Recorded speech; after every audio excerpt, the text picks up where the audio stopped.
La flamme des Jeux Olympiques de Londres 2012 a été allumée à Olympie en Grèce. Un parcours de 8 jours a débuté dans toute la Grèce et se terminera au centre d'Athènes au stade de Panathinaïkos.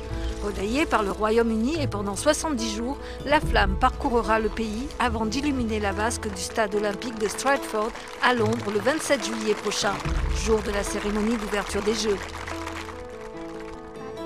À 320 km au sud-est de Hong Kong, les premières opérations de forage ont été lancées, étape importante pour la Chine dans son industrie pétrolière.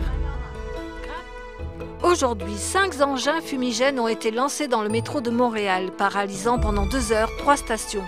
C'est à partir de 10 heures que les lignes ont pu reprendre progressivement leur service. Faut-il envisager la sortie de la Grèce de l'Union européenne ? Le compte à rebours s'accélère, car la Grèce est toujours à la recherche d'un gouvernement.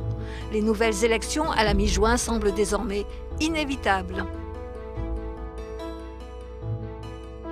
100 000 $ par an coûte au gouvernement pour un prisonnier canadien, c'est trop.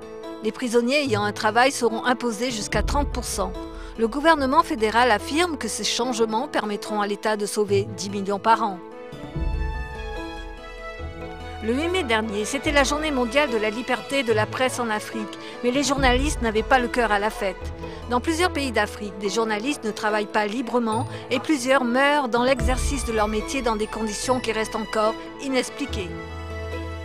La Chine est dans le monde un des plus grands consommateurs d'énergie et les autorités chinoises suggèrent que l'énergie nucléaire est un choix sûr.